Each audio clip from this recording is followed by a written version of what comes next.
all, welcome back to Wings Academy. നമ്മൾ ഇന്ന് discuss ചെയ്യാൻ പോകുന്നത് danger of a single story and poetry എന്ന് പറയുന്ന രണ്ട് ചാപ്റ്റേഴ്സ് ആണ്. അപ്പോൾ പൊതുവേ SLC കുട്ടികൾക്ക് എന്താണ് കുറച്ച് ടഫ് ആയിട്ടുള്ള ഇംഗ്ലീഷിൽ കുറച്ച് ടഫ് ആണെന്ന് പറയുന്ന ചാപ്റ്റേഴ്സ് ആണിത്. നമുക്കപ്പോൾ എന്തൊക്കെയാണ് ഇതിൽ എക്സാമിന് ചോദിക്കുക എന്നാണ് നമ്മൾ ഈ ഒരു വീഡിയോയിൽ പറയാനായിട്ട് പോണത്. ഫസ്റ്റ് തന്നെ നമ്മൾ നോക്കാൻ പോകുന്നത് danger of a single story ആണ്.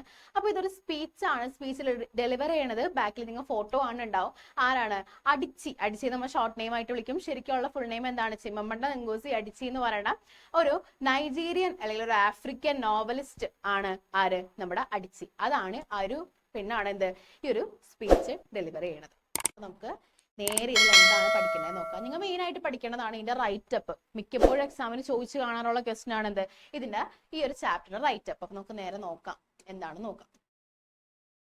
The single story creates stereotype and the problem with stereotype is not that they are untrue but they are incomplete. അപ്പോ ഈ ഒരു സെന്റൻസ് നിങ്ങൾ കുറെ പ്രാവശ്യം കേട്ടിട്ടുണ്ടാവും. ഈ ഒരു ചാപ്റ്ററിലായാലും ഇതിന്റെ നോട്ട്സ് പഠിക്കുമ്പോഴായാലും കേട്ടിട്ടുണ്ടാവും. അപ്പോൾ എന്താണ് സിംഗിൾ സ്റ്റോറി, എന്താണ് സ്റ്റീരിയോ ടൈപ്പ് എന്ന് അറിയാത്ത ആൾക്കാർക്ക് ഇത് മനസ്സിലാവില്ല. അപ്പൊ ഞാൻ ഫസ്റ്റ് തന്നെ അത് പറഞ്ഞുതരാം. ടേംസ് എന്താണ് മീൻ ചെയ്യണമെന്ന് പറഞ്ഞുതരാം. സിംഗിൾ സ്റ്റോറി എന്ന് പറഞ്ഞാൽ ഒന്നുമില്ല. നിങ്ങൾ ഇത്രയും മനസ്സിലാക്കി വെച്ചാൽ മതി. ഒരു സംഭവം, ഒരു ഇൻസിഡന്റിന് ട്രൂ ആയിട്ടുള്ള ഒരു സൈഡും ഉണ്ടാവും, ഫോൾസ് ആയിട്ടുള്ള സൈഡും ഉണ്ടാവും. അപ്പൊ നമ്മൾ എന്താണ് ഫോൾസ് ആയിട്ടുള്ള സൈഡ് മാത്രം വിശ്വസിക്കണേനാണ് എന്തെന്ന് പറയാ സിംഗിൾ സ്റ്റോറി എന്ന് പറയാം. മനസ്സിലായോ? ഇനി സ്റ്റീരിയോ ടൈപ്പ് എന്ന് വെച്ചാൽ നമ്മൾ പരമ്പരാഗതമായിട്ട് തുടർന്ന് പറഞ്ഞൊരു സംഭവം അതെന്താണെന്ന് പറയാൻ പറ്റില്ല, സത്യമല്ല എന്ന് പറയാൻ പറ്റില്ല, പക്ഷെ അത് ഇൻകംപ്ലീറ്റ് ആണ്. അതിനൊരു എന്താണ് പൂർണ്ണത വന്നിട്ടില്ല. ഓക്കെ, അത് നമുക്കൊരു എക്സാമ്പിൾ വെച്ച് പറയാം കേട്ടോ. ഇപ്പൊ നമുക്ക് നോക്കാം. ഫസ്റ്റ് പറയുകയാണെന്ത് ഒരു സിംഗിൾ സ്റ്റോറി സ്റ്റീരിയോ ടൈപ്പിനെ ക്രിയേറ്റ് ചെയ്യും. സ്റ്റീരിയോ ടൈപ്പിന്റെ പ്രശ്നം എന്താണ്? ഞാനിപ്പോ പറഞ്ഞത് തന്നെ എന്താണ്? സത്യം അല്ല എന്ന് പറയാൻ പറ്റില്ല, പക്ഷെ എന്താണ്? They are incomplete. എന്താണ്? They are incomplete. Adichie says so in her speech the danger of a single story. അപ്പൊ എന്താണ് അടിച്ചി എന്താണ് കുറച്ച് കാര്യങ്ങൾ ഇതിൽ പറയുന്നത് danger of a single story എന്ന് പറയുന്ന സ്പീച്ചിൽ പറയണത് എന്താണെന്ന് നോക്കാം. Citing some examples, she very aptly proves the danger of having a single story about people or countries. അപ്പൊ കുറച്ച് എക്സാമ്പിൾസ് പൊതുവായിട്ട് എടുത്ത് പറയുന്ന കാര്യങ്ങൾ എന്താണെന്ന് വെച്ചിട്ടുണ്ടെങ്കിൽ അടിച്ച് പ്രൂവ് ചെയ്യുന്നുണ്ട്. ചില കൺട്രീസിലും ചില ആൾക്കാരിലും നടക്കുന്ന കുറച്ച് സിംഗിൾ സ്റ്റോറീസ് കുറച്ച് ഈ ഒരു ചാപ്റ്ററിൽ പ്രൂവ് ചെയ്യുന്നുണ്ട്. നമുക്ക് എന്താണെന്ന് നോക്കാം. Okay, she had convinced that book by their very nature. Okay, അപ്പൊ എന്താ പറയണെന്ന് വെച്ചിട്ടുണ്ടെങ്കിൽ ഇവള് ചെറുപ്പത്തിലായിരിക്കുന്ന സമയത്ത് എന്താണ് കുറെ ബുക്സ് വായിച്ചിരുന്നു. ഓക്കെ, കുറെ ബുക്സ് വായിച്ചിരുന്നു. ഓക്കെ, അപ്പോൾ വായിച്ചിരുന്ന ബുക്സ് പക്ഷേ ഇവിടെ ഫോറിൻ ബുക്സ് ഉണ്ട് കേട്ടോ, അതൊന്ന് വിട്ടുപോയതാണ്. ഓക്കെ, അപ്പൊ എന്താണ് കുറെ അധികം എന്താണ് അമേരിക്കൻ ബുക്സും ബ്രിട്ടീഷ് ബുക്സും ഫോറിൻ ബുക്സ് വായിച്ചിരുന്നു. അപ്പോ ഇവരുടെ ബുക്സ് ആണ് കൂടുതലായിട്ട് ആൾക്കാർ വായിക്കല്. അവരെ പറ്റിയാണ് ബുക്സ് എഴുതാന്നുള്ളൊരു അങ്ങനെ ഒരു കൺവിൻസ്ഡ് ആയിരുന്നു അടിച്ചി. കാരണം എന്താണോ വായിക്കുന്നത് അതാണ്. ആഫ്രിക്കൻസിനെ പറ്റിയൊരു ബുക്സുകൾ ആരും കണ്ടിട്ടില്ല, അടിച്ച് കണ്ടിട്ടില്ല. Okay, next. But when he got chances to read books by African authors like Chinua Achebe and Kamara Lai, her single idea about books was changed. അതായത് പിന്നെയാണ് എന്ത് ഇവള് നമ്മുടെ ആഫ്രിക്കൻ റൈറ്റേഴ്സ് ആയിട്ടുള്ള ഓതേഴ്സ് ആയിട്ടുള്ള ചിനുവ അച്ചേബിന്റെയും കെമാര ലൈയുടെയും ഒക്കെ ബുക്സ് വായിക്കണത്. അപ്പോഴാണ് എന്ത് മനസ്സിലാവണത്? ബുക്സിനെ പറ്റിയുള്ള സിംഗിൾ ഐഡിയ, ഇവളുടെ ബുക്സിനെ പറ്റിയുള്ള സിംഗിൾ ഐഡിയ എന്തായിരുന്നു? ഇവിടെ ഫോറിനേഴ്സിനെ പറ്റി മാത്രമേ ബുക്ക് എഴുതുള്ളൂ എന്നായിരുന്നു സിംഗിൾ ഐഡിയ. ആ സിംഗിൾ ഐഡിയ മാറുന്നത് എപ്പോഴാണ്? നമ്മുടെ ആഫ്രിക്കൻസിന്റെ ബുക്സ് വായിച്ചപ്പോഴാണ്. ഓക്കെ, അതാണ് ഫസ്റ്റത്തെ സിംഗിൾ സ്റ്റോറി എന്ന് പറയുന്നത്. She realized that people like her, girls with kinky hair എന്ന് വെച്ചാൽ കേളി ഹെയർ ട്ടോ, നമ്മൾ ആഫ്രിക്കൻസിന്റെ ഹെയർ കണ്ടിട്ടില്ലേ അതേപോലത്തെ hair, kinky hair and chocolate colored skin would also be characters in books. അപ്പോ ഇവൾക്ക് എന്ത് മനസ്സിലായി? അതായത് എന്താണ് നമ്മുടെ അടിച്ചിയുടെ പോലുള്ള പെൺകുട്ടികളെ പറ്റിയിട്ടും ബുക്സിൽ എഴുതാനുണ്ടെന്നുള്ള കാര്യം എപ്പോഴാണ് മനസ്സിലായത്? ആഫ്രിക്കൻ ഓതേഴ്സിന്റെ ബുക്സ് വായിച്ചപ്പോഴാണ് മനസ്സിലായത്. ഓക്കെ, ഇനി വേറൊരു സ്റ്റോറിയാണ് പറയുന്നത്. ഇപ്പൊ നമ്മൾ ഒരു സ്റ്റോറി പറഞ്ഞു എന്താണ് ഇവൾ ആദ്യം ചെറുപ്പത്തിൽ എന്ത് ബുക്സ് ആണ് വായിച്ചത്? ഫോറിൻ ബുക്സ് ആണ് വായിച്ചിരുന്നത്. അപ്പോൾ എന്ത് വിചാരിച്ചിരുന്നു? ഫോറിനേഴ്സിനെ പറ്റി മാത്രമേ ബുക്സ് എഴുതുള്ളൂ, അല്ലെങ്കിൽ ക്യാരക്ടേഴ്സ് എപ്പോഴും ഫോറിനേഴ്സ് ആവുള്ളൂ, അതായത് ബ്രിട്ടീഷ് ഓർ അമേരിക്കൻസ് ആവുള്ളൂ എന്നാണ് വിചാരിച്ചിരുന്നത്, വൈറ്റ് പീപ്പിൾസ് ആവുള്ളൂ എന്നാണ് വിചാരിച്ചിരുന്നത്. പക്ഷെ പിന്നെയാണ് എന്ത് ആഫ്രിക്കൻസ് അല്ലെങ്കിൽ ബ്ലാക്ക് പീപ്പിളിന്റെ ബുക്കുകൾ വായിക്കുന്നത്. അപ്പോഴാണ് എന്ത് മനസ്സിലായത്? അതായത് ബ്ലാക്ക് പീപ്പിൾസിനെ പറ്റിയിട്ടും ബുക്സ് എഴുതുന്നുള്ള കാര്യം മനസ്സിലായത്. ഓക്കെ, ഇനി നെക്സ്റ്റ് നോക്കാം. Okay, Adichi's family had a houseboy, namely Fide. Fide or Fide, രണ്ട് രീതിയിൽ പ്രൊനൗൺസ് ചെയ്യാം. She had heard a lot about his poor and miserable family from her own mother. അപ്പോ എന്താ പറഞ്ഞു വെച്ചിട്ടുണ്ടെങ്കിൽ നമ്മുടെ ഒരു അടിച്ചിയുടെ വീട്ടിൽ ഒരു ചെക്കൻ ജോലിക്ക് നിന്നിരുന്നു. അവന്റെ പേരാണെന്ത്, ഫിദെ എന്ന് പറയുന്നത്. അപ്പോൾ അവനെ പറ്റി കുറെ പൂവറായിട്ടുള്ള കാര്യങ്ങളാണ് ആര് കേട്ടിട്ടുള്ളത്, നമ്മുടെ അടിച്ച് കേട്ടിട്ടുള്ളത്. കുറേ അധികം പൂവർ, അവൻ പാവപ്പെട്ടവനാണ്, അവന്റെ വീട്ടിൽ ഇങ്ങനെയാണ്, ഫുഡില്ല, അങ്ങനെ പല പല കാര്യങ്ങൾ കേട്ടിട്ടുണ്ട്. അത് മാത്രമേ ആർക്ക് അറിയുള്ളൂ, നമ്മുടെ അടിച്ചിക്ക് അവനെ പറ്റി അറിയുള്ളൂ. Thus Adichie developed in her mind one single story about him. അപ്പൊ അതുകൊണ്ട് തന്നെ അടിച്ചി എന്താണ്, അടിച്ചിയുടെ മൈൻഡിൽ എന്താണ്, ഫിദേനെ പറ്റി ആകെ ഒരു സിംഗിൾ സ്റ്റോറി ഉള്ളു. എന്തായിരിക്കും ഫിദേനെ പറ്റിയുള്ള സിംഗിൾ സ്റ്റോറി? പോവർട്ടി, ദാരിദ്ര്യം മാത്രമാണ് ഫിദേനെ പറ്റിയുള്ള single story. A poor boy from a poverty stricken family. ഞാൻ ഈ പറഞ്ഞ തന്നെ എന്താണ്, ഒരു ദാരിദ്ര്യമായിട്ടുള്ള വീട്ടിൽ നിന്നുള്ള ഒരു പാവപ്പെട്ട കുട്ടി. അതാണ് ഫിദെ. ആരുടെ മനസ്സിൽ? അടിച്ചിയുടെ മനസ്സിൽ. കാരണം അവൾ കേട്ടേക്കണത് അങ്ങനെയാണ്, അവളുടെ പാരന്റ് പറഞ്ഞു കൊടുത്തേക്കണത് അങ്ങനെയാണ്. Okay, but when she visited once his house, she found out that they had other abilities of craftsmanship. അതായത് ഒരു ദിവസം അടിച്ചിയും അടിച്ചിട്ട് അമ്മയും കൂടിയും ഫിദയുടെ ഫാമിലി വിസിറ്റ് ചെയ്യാണ്. ആ ഒരു ഹൗസ് വിസിറ്റ് ചെയ്യുന്ന സമയത്താണ് എന്ത് മനസ്സിലാവുന്നത്, അവർക്ക് ഒരു പോവേർട്ടി മാത്രമല്ല, അത് കൂടാതെ തന്നെ വേറെ പല എബിലിറ്റീസ് ഉണ്ട്, വേറെ പല കഴിവുകൾ ഉണ്ടെന്നുള്ളത് മനസ്സിലാവുന്നത്. ഓക്കെ, അതായത് അവിടെ ചെല്ലുമ്പോൾ ഫിദയുടെ ബ്രദർ എന്താണ്, നല്ല ഭംഗിയുള്ള ഒരു ബാസ്ക്കറ്റ് ചെയ്ത് വെച്ചേക്കണത് കാണാം. ഓക്കെ, അപ്പൊ ഇത് കാണുമ്പോൾ അടിച്ചിക്ക് എന്ത് മനസ്സിലാവാണ്, ഇവർക്ക് ഇങ്ങനെയുള്ള ഒരു കഴിവുണ്ട് എന്ന് മനസ്സിലാവാണ്. ഓക്കെ, കാരണം അടിച്ചി എന്താണ്, ഫിദേനെ പറ്റി എന്ത് മാത്രമേ കേട്ടിട്ടുള്ളൂ, പോവേർട്ടി മാത്രം, പുവർ ആണെന്ന് മാത്രമേ കേട്ടിട്ടുള്ളൂ. ഓക്കെ, അതുകൊണ്ടാണ് ആ തെറ്റിദ്ധാരണ മാറുന്നത് ഇങ്ങനെയാണ്. Fide's brother could make beautifully pattern baskets of dyed raffia. ഇതിനാണ് പറയുന്നത് എന്താണ്, ഫിദയുടെ ബ്രദർ എന്നാണ് ഡൈഡ് ആയിട്ടുള്ള റാഫിയ. റാഫിയ എന്ന് വെച്ചിട്ട് തരുന്ന നാരാണ്. ഈ നാര് വെച്ചിട്ട് എന്തുണ്ടാക്കും, നല്ല ഭംഗിയുള്ള ബ്യൂട്ടിഫുള്ളി പാറ്റേൺ ആയിട്ടുള്ള ബാസ്ക്കറ്റുകളൊക്കെ ഉണ്ടാക്കും. Okay, then she realized the foolishness behind her single thought about Fides and his family. പിന്നെയാണ് അവൾക്ക് എന്ത് മനസ്സിലാവുന്നത്, അവൾ ആ ഒരു ഫാമിലിനെ പറ്റി ഒരു സിംഗിൾ തോട്ട് മാത്രമേ ഉണ്ടായിരുന്നു. സിംഗിൾ സ്റ്റോറിയിലെ ഒരു സിംഗിൾ തോട്ട് എന്തായിരുന്നു, പോവേർട്ടി ആയിരുന്നു, അതും വെറും ഫൂളിഷ്നെസ് ആണെന്ന് പിന്നെയാണ് അടിച്ചിക്ക് മനസ്സിലാവുന്നത്. When she was 19, അടിച്ചി went to America to continue her university studies. അപ്പോൾ അടിച്ചിക്ക് ഏകദേശം ഒരു 19 വയസ്സായപ്പോൾ അടിച്ചി എന്താണ്, ഹയർ സ്റ്റഡീസ്, യൂണിവേഴ്സിറ്റി സ്റ്റഡീസിന് വേണ്ടിയിട്ട് എങ്ങോട്ട് പോവാണ്, അമേരിക്കയിലോട്ട് പോവാണ്. ഓക്കെ, അവിടെ നടന്ന സംഭവങ്ങളാണ് പറയുന്നത്. Her American roommate had a single story about Africa. അപ്പോൾ നമ്മുടെ ഈ ഒരു അമേരിക്കൻ റൂംമേറ്റിന് എന്താണ്, ആഫ്രിക്കനെ പറ്റിയിട്ട് ഒരു സിംഗിൾ സ്റ്റോറി മാത്രമേ അറിയുള്ളൂ. Okay, she believed African people were poor, uneducated and backward in every field. അപ്പൊ എന്താണ് നമ്മുടെ ഈ റൂംമേറ്റ്, അമേരിക്കൻ റൂംമേറ്റ് എന്താണ് വിചാരിച്ചിരുന്നത്, അതായത് ആഫ്രിക്കൻസ് ഒക്കെ പുവർ ആണ്, ഒട്ടും പഠിപ്പൊന്നുമില്ല, അൺഎഡ്യൂക്കേറ്റഡ് ആണ്, മാത്രമല്ല എല്ലാ ഫീൽഡിലും, ഏതൊരു ഫീൽഡിലായാലും, കായികപരമായിട്ടും ഏതൊരു ഫീൽഡിലായാലും എന്താണ്, ആഫ്രിക്കൻസ് കുറച്ച് ബാക്ക്വേർഡ് ആണെന്നാണ് നമ്മുടെ അമേരിക്കൻ റൂംമേറ്റ് വിചാരിച്ചത്. Okay, they were only a tribal community in need of support from the other countries.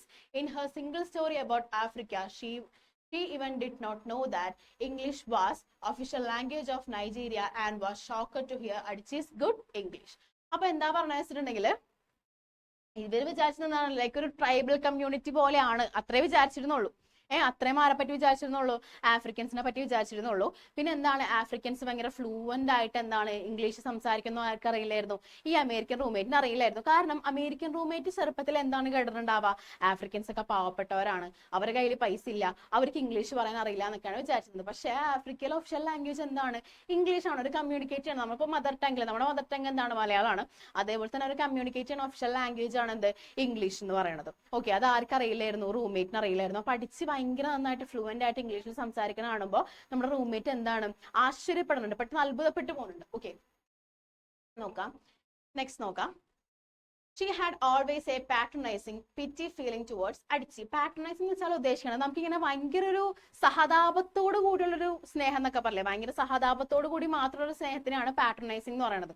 അപ്പൊ നമ്മുടെ ഈ റൂംമേറ്റിന് എപ്പോഴും അടിച്ചിനോട് എന്താണ് ഒരു സഹതാപം, ആ സഹതാപത്തോടുള്ള സ്നേഹം ലൈക്ക് എന്താണ്, ഓരോരു ആഫ്രിക്കൻ ആണ്, അവളോട് കമ്പനി ആവണം, അങ്ങനെ ഒരു സ്നേഹം മാത്രമേ ഉള്ളൂ. അല്ലാണ്ട് ട്രൂ ആയിട്ടുള്ള ഫ്രണ്ട്ഷിപ്പ് ഒന്നും ആര് തമ്മിൽ ഉണ്ടായിരുന്നില്ല, നമ്മൾ ഈ റൂംമേറ്റും അടിച്ചിയും തമ്മിൽ ഉണ്ടായിരുന്നില്ല. Okay, in her single story, African were never similar to her or could not be human equals. അതായത് നമ്മുടെ ഈ ഒരു ആരുടെ സിംഗിൾ സ്റ്റോറിയിൽ, അമേരിക്കൻ റൂംമേറ്റിന്റെ സിംഗിൾ സ്റ്റോറിയിൽ എന്താണ്, ആഫ്രിക്കൻസ് ഒരിക്കലും ആരെ പോലെ ആവില്ല, അവളുടെ പോലെ, അതായത് അമേരിക്കൻസിനെ പോലെ ആവില്ല. മാത്രമല്ല അവരെന്താണ് ഒരു ഹ്യൂമൺ ആയിട്ട് പോലും, മനുഷ്യന്മാരെ പോലും ആരെ കണക്കിലെടുത്തിരുന്നില്ല, ആഫ്രിക്കൻസിന് Americans കണക്കിലെടുത്തിരുന്നില്ല. Similarly, her professor once told her that her characters were not authentically African. അതായത് ഒരു പ്രാവശ്യം നമ്മുടെ അടിച്ചിയുടെ പ്രൊഫസർ അടിച്ചിനോട് പറയാണത്, ഇതിന്റെ ക്യാരക്ടേഴ്സ് ഒന്നും ഒതന്റിക്കലി ആഫ്രിക്കൻസ് അല്ല, ഒതന്റിക്കലി ആഫ്രിക്കൻസ് അല്ല എന്ന് പറഞ്ഞ് മീൻ ചെയ്യണത് ശരിക്കുള്ള ആഫ്രിക്കൻസിന്റെ പോലെ അല്ല എന്ന് പറയുന്നുണ്ട്. ഓക്കെ, അപ്പോ He thought an African writer should create African characters and they should be uneducated and starving. അപ്പോൾ ഇവിടെ പറയാനുള്ള റീസൺ എന്താണെന്ന് വെച്ചിട്ടുണ്ടെങ്കിൽ ആ ഒരു പ്രൊഫസറിന്റെ മൈൻഡിൽ ആഫ്രിക്കൻ റൈറ്റേഴ്സ് ആഫ്രിക്കൻസിനെ പറ്റി എഴുതുമ്പോൾ എന്താണ്, അവരെങ്ങനെയുള്ളവരായിരിക്കണം, അൺഎഡ്യൂക്കേറ്റഡ്, വിദ്യാഭ്യാസം ഇല്ലാത്തവരായിരിക്കണം, അല്ലെ അവർക്ക് എപ്പോഴും വിശപ്പായിരിക്കണം. ആ പ്രൊഫസറിന്റെ മൈൻഡിൽ ആഫ്രിക്കൻസ് മൊത്തം അങ്ങനെയാണ്, അതുകൊണ്ടാണ് അങ്ങനെ പറയുന്നത്. Okay, he had such a single story about Africans, but all Africans were not always like what he thought of them. അപ്പൊ എന്താണ്, ആഫ്രിക്കൻസിനെ പറ്റി സിംഗിൾ സ്റ്റോറി മാത്രം ആരെ മനസ്സിലുള്ളൂ, ആ പ്രൊഫസറിന്റെ മനസ്സിലുള്ളൂ. പക്ഷെ എല്ലാ ആഫ്രിക്കൻസും അതേപോലെ ആണോ? ഇപ്പൊ നമ്മുടെ ഈ ഒരു കേരളത്തിൽ എന്താണ്, കുറച്ചു പേർക്ക് ദുരിതങ്ങൾ ഉണ്ടാവും, പട്ടിണി ഉണ്ടാവും, പക്ഷെ എന്നും പറഞ്ഞാൽ എല്ലാവരും അങ്ങനെയാണോ? അല്ല, അല്ലെ? നല്ല രീതിയിൽ ജീവിക്കണവരുണ്ട്, ഈ പട്ടിണി പരിതാപമുള്ള ആൾക്കാരും ഉണ്ട്. അപ്പൊ എന്താണ്, ചില ആൾക്കാർ കേരള എന്ന് പറയുമ്പോൾ അങ്ങനെയാണ് കാണാം, ഓ പാവപ്പെട്ടൊരു നാട് കാണാം. അതേപോലെ തന്നെയാണ് ഇവിടെ ആഫ്രിക്കൻസിന് അമേരിക്കൻസ് കാണുന്നത്. മനസ്സിലായോ? Okay. When we analyze her views and the cited examples, we can't help agreeing with her. If we have only one idea in your mind about the people or a country, that single idea doesn't make the whole of the reality. അതായത് ഇങ്ങനെയാണ് പറയണത്, നമുക്കിപ്പോ ഒരു കൺട്രീനെ പറ്റിയിട്ട്, ഒരു പീപ്പിളിനെ പറ്റിയിട്ടോ നമുക്കൊരു just ഒരു idea ഉള്ളൂ, അവരിങ്ങനെയാണെന്നുള്ള ഐഡിയ മാത്രമേ ഉള്ളൂ. അത് വെച്ച് അവരോട് ജഡ്ജ് ചെയ്യരുത്. നമ്മളിപ്പോ പറയില്ലേ, don't judge a book by its cover എന്ന് പറയും. കാരണം എന്താണ് ഉദ്ദേശിക്കുന്നത്, നമ്മൾ ഒരാൾ എന്താണ് പുറത്ത് കാണുന്ന രീതി വെച്ച് നമ്മൾ ജഡ്ജ് ചെയ്യുമ്പോൾ അവൾ ഇങ്ങനെയാണല്ലേ, അവൻ ഇങ്ങനെയാണെന്ന് പറയും. അതേപോലെ ഒരാൾ ഒരിക്കലും പറയരുതെന്നുള്ളൊരു മീനിങ് കൂടി ആര് തരുന്നുണ്ട്, നമ്മുടെ അടിച്ച് ഈ ഒരു സ്പീച്ചിൽ തരുന്നുണ്ട്. Okay, the people have other qualities and abilities what we are not aware of. If we judge someone with a single idea we have about them, our judgment will not always be correct and incomplete. അതായത് last ഞാൻ ഈ പറഞ്ഞ കാര്യം തന്നെയാണ് പറയുന്നത്, നമുക്കറിയാത്ത പല കഴിവുകളും എബിലിറ്റീസും ആർക്കുണ്ടാവും, ഒരു പേഴ്സൺ ഉണ്ടാവും. അതൊന്നും അറിയാതെ ഒരാളെ വെറുതെ ജഡ്ജ് ചെയ്യരുത്. അത് ജഡ്ജ് ചെയ്താൽ അത് കംപ്ലീറ്റ് ആവില്ല എന്നാണ് ആര് പറയണത്, നമ്മുടെ അടിച്ച് ലാസ്റ്റിൽ പറയണത്. അപ്പൊ ഈ ഒരു റൈറ്റപ്പ് ഭയങ്കര സിമ്പിൾ ആണ്, കുറച്ച് ലെങ്തി ആണെന്നുള്ളൂ, പക്ഷെ എന്നാലും ഈ ലെങ്തി ആയിട്ടുള്ള റൈറ്റപ്പ് നിങ്ങൾക്ക് കാണാതെ തന്നെ പഠിക്കാം. മനസ്സിലായോ? ഓക്കെ, നമ്മ ഇനി പറയാൻ പോണത് പോയട്രി എന്ന് പറയുന്ന ചാപ്റ്ററിന്റെ അപ്രീസിയേഷൻ ആണ്. അതിനു മുൻപ് ഈ ഒരു ചാപ്റ്ററിൽ എക്സാമിന് ചോദിക്കാൻ ചാൻസ് ഉള്ള കുറച്ച് ക്വസ്റ്റ്യൻസുകൾ. ഒന്ന് ഈ റൈറ്റപ്പ് ആണ്, നെക്സ്റ്റ് ആണ് എന്ത്, ഈ റൈറ്റപ്പ് തന്നെ പഠിച്ചാൽ ഈ രണ്ട് ക്വസ്റ്റ്യൻ നിങ്ങൾക്ക് ആൻസർ ചെയ്യാൻ പറ്റും. Okay, in her speech on topic danger of a single story Adichie explains how the single story about something is often incomplete. Write a paragraph on how Adichie shows as an example for this in the case of Fides family. Fides ഫാമിലിനെ പറ്റിയാണ് main ആയിട്ട് എഴുതേണ്ടത്. നിങ്ങൾ അത് കുറച്ചും കൂടി importance കൊടുത്ത് എഴുതിയാൽ മതി. ഓക്കെ, ലാസ്റ്റ് പറയണത് റൈറ്റപ്പ് എഴുതാൻ തന്നെയാണ്. ഞാൻ ഈ നേരത്തെ കാണിച്ച അതേ നോട്ട് എഴുതി വെച്ചാൽ നിങ്ങൾക്ക് ഫുൾ മാർക്ക് ഇടുന്നുള്ള കാര്യം ഉറപ്പാണ്. ഓക്കെ, ഇനി നമുക്ക് പോയട്രി നോക്കാം. Poetry by Pablo Neruda. Poetry by ആരാണ് എഴുതിയേക്കുന്നത്, പാബ്ലോ നെരൂദ. ഇതിൽ നിങ്ങൾ മെയിൻ ആയിട്ട് പഠിക്കേണ്ടത് അപ്രിസിയേഷൻ തന്നെയാണ്. പക്ഷെ മക്കളെ ഞാനൊരു കാര്യം പറയാണ്, അങ്ങനെ അധികം ക്വസ്റ്റ്യൻ ചോദിച്ച് കാണാത്തൊരു ചാപ്റ്റർ ആണ് പോയട്രി. പക്ഷേ ഈ ഒരു ടെക്സ്റ്റ് ബുക്ക് പഠിക്കുന്ന അവസാനത്തെ കുട്ടികളാണ് നിങ്ങൾ. അപ്പൊ അതുകൊണ്ട് തന്നെ എന്താണ്, ഈ ചാപ്റ്റർ പഠിക്കാതെ ഒരിക്കലും പോകരുത്. നിങ്ങൾ കൺഫ്യൂസ് ചെയ്യിക്കാൻ വേണ്ടിയിട്ട് ഇത് ചോദിക്കാൻ ചാൻസ് ഉണ്ട്. ഒരു 50% ചോദിക്കാൻ ചാൻസ് ഉണ്ട്, 50% ചോദിക്കില്ല. ബാക്കിയുള്ള എല്ലാ പോയം നമുക്ക് കുറച്ച് ഗ്യാരണ്ടി പറയാം. ഈ ഒരു എക്സാമിനായാലും ക്രിസ്മസ് എക്സാമിനായാലും മെയിൻ ആയിട്ട് ചോദിക്കുന്നത് the ballad of father Gilligan ആയിരിക്കണം. ഒരു 80% ഇതാവും, 20% ഇതാവും എന്ന് പറഞ്ഞ് നിങ്ങൾ പഠിക്കാതെ പോകരുത്. പിന്നെ ഒരു കാര്യം, ചിലപ്പോൾ അപ്രിസിയേഷൻ ഇതിന് ഫസ്റ്റ് ടൈമിൽ നിന്ന് വരാനും ചാൻസ് ഉണ്ട് കേട്ടോ. നമുക്ക് നേരെ നോക്കാം. The poem Poetry is written by very famous poet Pablo Neruda. ഈ ഒരു പോയം പോയട്രി എഴുതിയേക്കുന്നത് ആരാണ്, ഫേമസ് ആയിട്ടുള്ള പോയിറ്റ് ആയിട്ടുള്ള പാബ്ലോ നെരൂദ ആണ്. The poet ecstasy that the poet experienced when he was impressed by the poetic creativity is celebrated in the poem, and this is the theme of the poem as well. The poem is composed in free verse style which does not have a consistent stanza system, metric pattern and rhyme scheme. അപ്പോൾ ഈ ഒരു പോയട്രിയിലെ main, ഈ ഒരു poetry എന്ന് പറഞ്ഞ ഒരു പോയട്രിയിലെ ഈ ഒരു പോയത്തിലെ മെയിൻ ആയിട്ട് പറയണതെന്ന് വെച്ചിട്ടുണ്ടെങ്കിൽ, ആ ഒരു പോയിറ്റ് അയാളുടെ ലൈഫിൽ അല്ലെങ്കിൽ അയാൾക്ക് ഒരു ക്രിയേറ്റിവിറ്റി ഉണ്ട്. ആ ക്രിയേറ്റിവിറ്റിനെ എങ്ങനെ മനസ്സിലാക്കി, എങ്ങനെ നമ്മുടെ ലൈഫിലോട്ട് കൊണ്ടുവന്നു എന്നാണ് പറയുന്നത്. നിങ്ങൾക്ക് എല്ലാവർക്കും ഒരു ഇൻസ്പിറേഷൻ ആവാവുന്ന ഒരു പോയാണ് എന്ത്, പോയട്രി. ഓക്കെ, ഇനി ഇതിന്റെ poem composed in free verse style, തോന്നിയ പോലെയാണ് എഴുതി വെച്ചേക്കുന്നത് ഈ ഒരു പോയം. ഓക്കെ, തോന്നിയ പോലെയാണ് എഴുതി വെച്ചേക്കുന്നത്. ഇതിന് എന്താണ്, ഒരു സ്റ്റാൻസ സ്റ്റൈൽ. നമുക്ക് ചിലതിനൊക്കെ പറയാൻ പറ്റും കോഡ്രൈൻസ് എന്നൊക്കെ പറയില്ല, നമ്മൾ എല്ലാ സ്റ്റാൻസിലും 4 ലൈൻസ്, അങ്ങനെ ഒന്നും ഒരു പെർട്ടിക്കുലർ ലൈൻസോ അങ്ങനെ ഒന്നും ഇല്ല, പെർട്ടിക്കുലർ നമ്പർ ഓഫ് ലൈൻസ് ഒന്നും ഇല്ല. തോന്നിയ പോലെയാണ് എഴുതി വെച്ചേക്കുന്നത്. പ്രത്യേകിച്ച് റൈം സ്കീമോ കാര്യങ്ങളോ ഒന്നും ഈ ഒരു പോയട്രിക്ക് ഇല്ല. Okay, there are 3 phases or periods of the poet's experience depicted in the poem. ഇതിൽ 3 phases ആണ് ഒരു പോയിറ്റിന്റെ ലൈഫിൽ ഉണ്ടാകുന്ന 3 ഫേസസിനെ പറ്റിയാണ് പറയുന്നത്. Before the arrival of the poetry, when he wished to become a poet, when the poetry arrived and touched him after he composed his first faint line. ഫസ്റ്റത്തെ face ആണ് എന്ത്, പോയട്രി ആളിലോട്ട് വന്നത്, അതാണ് ഫസ്റ്റ് ഫേസ് ആയിട്ട് പറയുന്നത്. Second phase ആണ് എന്ത്, അയാൾ ഒരു പോയറ്റ് ആവാൻ വിഷ് ചെയ്യാണ്, ആഗ്രഹിക്കുകയാണ്. പിന്നെ എന്താണ്, തേർഡ് ഫേസ് ആണെന്ത്, പോയട്രി ആളിലോട്ട് വന്നു, പിന്നെന്താണ്, ഇയാള് ആ ഒരു പോയട്രി എഴുതി.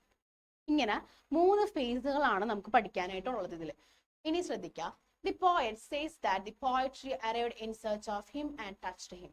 അപ്പൊ പോയറ്റ് പറയാണെന്ത്, പോയട്രി വന്നു, അയാളെ തേടി ആര് വന്നു, ആ ഒരു പോയട്രി അയാളുടെ ലൈഫിലോട്ട് വന്നു, എന്നിട്ട് എന്താണ്, അയാളെ ടച്ച് ചെയ്തു എന്നാണ് പറയണത്. Okay, next, he does not know where it came from, when and how. ഇത് പറയുകയാണെങ്കിൽ എനിക്ക് എപ്പോഴാണ് ഈ ഒരു പോയട്രി ആളുടെ ലൈഫിലോട്ട് വന്നതെന്ന് അറിയില്ല, എപ്പോഴാണ് എങ്ങനെയാണ് വന്നതെന്ന് അറിയില്ല.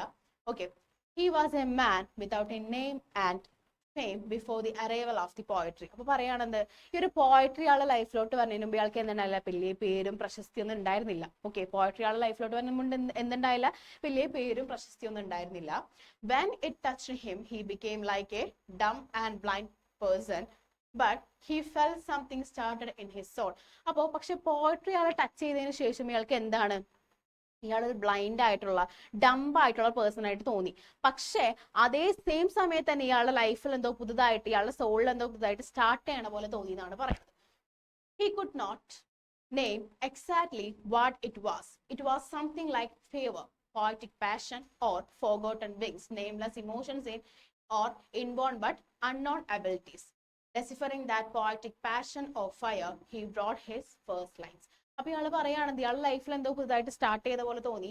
അത് എന്താണെന്ന് ഇയാൾക്ക് എക്സാക്ട്ലി എന്താണെന്ന് പറയാൻ പറ്റില്ല. ഇയാൾ പറയുകയാണെന്ത്, ഫേവർ ഓഫ് ഫോർഗോട്ടൺ വിങ്സ്. ഇത് കറക്റ്റ് ആയിട്ട് നിങ്ങൾക്ക് ആ ഒരു ടെക്സ്റ്റ് ബുക്കിലും ഈ ഒരു സെയിം ലൈൻ കാണാം, favour of forgotten wings. Favour എന്ന് പറഞ്ഞാൽ ഉദ്ദേശിക്കുന്നത് എന്താണ്, പോയറ്റിക് പാഷൻ, അയാളുടെ മനസ്സിലുണ്ടായിരുന്ന ഒരു പോയം എഴുതണം എന്നുള്ള ഒരു പാഷൻ. ഇനി ഫോർഗോട്ടൺ വിങ്സ് എന്നാണ് ഉദ്ദേശിക്കുന്നത്, അയാൾക്ക് ഉണ്ടായിരുന്ന ഒരു കഴിവ്, പക്ഷെ അതെന്താണ്, ആരും അറിയാത്തൊരു കഴിവ്. ഇപ്പൊ നമുക്ക് എല്ലാവരുടെ ലൈഫിലും ഒരു കഴിവുണ്ടാവും അല്ലെ, പക്ഷെ കുറെ ആൾക്കാരും നമ്മുടെ കഴിവ് അറിയില്ല. കാരണം എന്താണ്, നമുക്കൊരു നാണോ അല്ലെങ്കിൽ ഒരു ഷൈനസോ എന്താണെന്ന് അറിയാൻ പറ്റില്ല.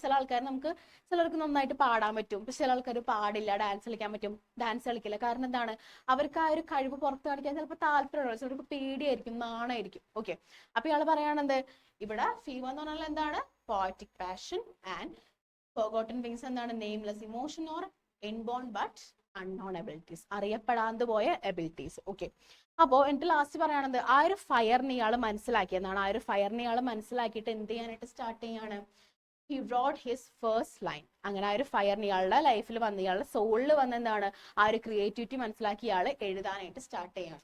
ഫസ്റ്റ് ലൈൻ എഴുതി, the line seemed faint and substance free, but poor nonsense or pure wisdom of an inexperienced person. അപ്പൊ എന്താ പറഞ്ഞു വെച്ചിട്ടുണ്ടെങ്കിൽ, ഇയാളുടെ ലൈൻ എഴുതി, ഫസ്റ്റ് ലൈൻ എഴുതി.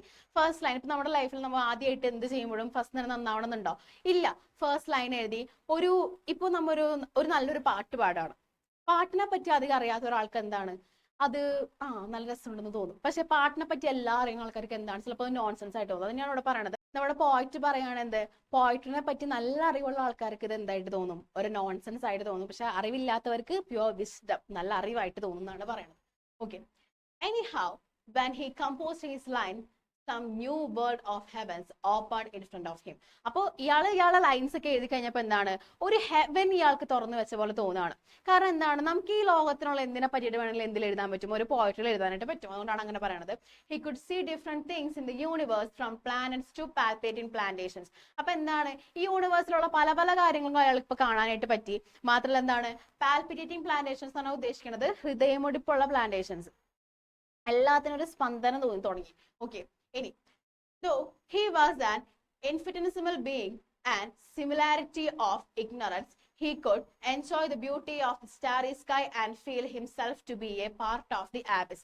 അതായത് അയാൾ എന്താണ്, ഈ ലോകത്തിലെ ഏറ്റവും ചെറിയൊരു ബീയിങ് ആണ്. ആ ഒരു ചെറിയൊരു ബീയിങ് ആയിട്ട് പോലും എന്താണ്, അയാൾ ഇത്രയും നാള് പല കാര്യത്തിന് എന്താണ് ഇങ്ങനെ ആലോചിച്ച് ഭയങ്കര ടെൻഷൻ അടിച്ചിരുന്ന ഒരാളായിരുന്നു. പക്ഷെ ഇപ്പൊ അതിനെല്ലാത്തിനും എന്താണ് അയാൾ ഇഗ്നോർ ചെയ്ത് തുടങ്ങി. മാത്രമല്ല എന്താണ് he could enjoy the beauty of the starry sky and feel himself to be a part of abyss. അപ്പൊ എന്താണെന്ന് വെച്ചിട്ടുണ്ടെങ്കിൽ ഇയാൾ എല്ലാത്തിലും ഒരു ബ്യൂട്ടി കണ്ടെത്താൻ തുടങ്ങി. സ്റ്റാറി സ്കൈയിലായാലും എല്ലാത്തിലും ഒരു ബ്യൂട്ടി കണ്ടെത്താൻ തുടങ്ങി. എന്താണ് ഇയാളൊരു സമാധാനപൂർവ്വമായിരുന്നു, ഇയാളുടെ ലൈഫ് എന്നാണ്, കുറച്ച് സമാധാനം എന്നാണ് പറയുന്നത്. He could travel with the stars and his heart became free from the all confinements as free as the wind. അതായത് ഇവിടെ പറയണത് എന്താണെന്ന് വെച്ചിട്ടുണ്ടെങ്കിൽ അയാളുടെ ലൈഫിലുള്ള എല്ലാ ഒബ്സ്റ്റക്കിൾസും എല്ലാ പ്രശ്നങ്ങളും നീങ്ങിയ പോലെ തോന്നി. അയാൾ എന്താണ് ഈ ഒരു കാറ്റിന്റെ കൂടെ പറന്നു പോവാ, അത്രയും അയാൾ ഫ്രീ ആയി എന്നാണ് പറയുന്നത് പോയട്രി എഴുതിയതിനു ശേഷം. Okay, this poem is in the free verse style. ഞാൻ നേരത്തെ പറഞ്ഞത് ഫ്രീ വേഴ്സ് സ്റ്റൈൽ ആണ്. Poetry became in search of me and touched me is an example of personification. Personificationന്റെ എക്സാമ്പിൾ ആണെന്ത്, പോയട്രി ആളെ തേടി വന്നു ആൻഡ് ടച്ച്ഡ് മീ. കാരണം പോയട്രി എന്ന് പറയുന്നത് എന്താണ്, ഒരു ജീവനില്ലാത്ത വസ്തുവാണ്. അതിനെന്താണ് ടച്ച്ഡ് മീ എന്നൊക്കെ പറയുമ്പോൾ എന്താണ് തൊട്ടു എന്നാണ് ഉദ്ദേശിക്കുന്നത്. അപ്പൊ ഒരു മനുഷ്യന്റെ ക്വാളിറ്റി കൊടുക്കുകയാണ് അവിടെ. ഇനി the poet does not know from where the poetry came. He doubts whether it is from the winter or river. Winter points to a frozen state and river to a flowing state, and thus the poet creates the figure of speech of contrast. അപ്പോൾ കോൺട്രാസ്റ്റിന്റെയും ഒരു example ഇവിടെ നൽകുന്നുണ്ട്. There are many instances of alliteration such as something ഇവിടെ ചെയ്യുന്നില്ല കേട്ടോ, such as something started in my soul, favor or forgotten means. അപ്പൊ അലിട്രേഷന്റെ example ആണത് something started in my soul, SSS. ഇവിടെ fever or forgotten means FF. അപ്പൊ അലിട്രേഷന്റെ example ആണ്. ഇതൊരു സിമ്പിൾ ആയിട്ടുള്ള ഒരു എന്താണ് അപ്രീസിയേഷൻ ആണ്. അപ്പൊ നന്നായിട്ട് തന്നെ പഠിക്കാം. ഓക്കെ, അപ്പൊ ഞാൻ നേരത്തെ പറഞ്ഞ പോലെ തന്നെ ഇതൊരു 50% വരാൻ ചാൻസ് ഉണ്ട്. അപ്പൊ എന്തായാലും എന്ത് ചെയ്യാൻ നന്നായിട്ട് പഠിക്കാം. എന്നാലും കുറച്ചുകൂടി ഇമ്പോർട്ടൻസ് ബാലഡ് ഓഫ് ഫാദർ ഗില്ലിഗന് കൊടുക്കാം. നമ്മൾ അത് ഓൾറെഡി ചെയ്തിട്ടുണ്ട്, നിങ്ങൾക്ക് വീഡിയോയിൽ നോക്കിയാലായിട്ട് കാണാനായിട്ട് പറ്റും, നമ്മുടെ ചാനൽ നോക്കിയാൽ കാണാൻ പറ്റും. അപ്പോൾ എല്ലാവർക്കും മനസ്സിലായെന്ന് വിചാരിക്കണം. എന്തെങ്കിലും ഡൗട്ട്സ് ഉണ്ടെങ്കിൽ കോമെന്റ് ചെയ്യാം. ഓക്കെ, അപ്പോൾ നമുക്ക് അടുത്ത വീഡിയോയിൽ കാണാം. Thank you.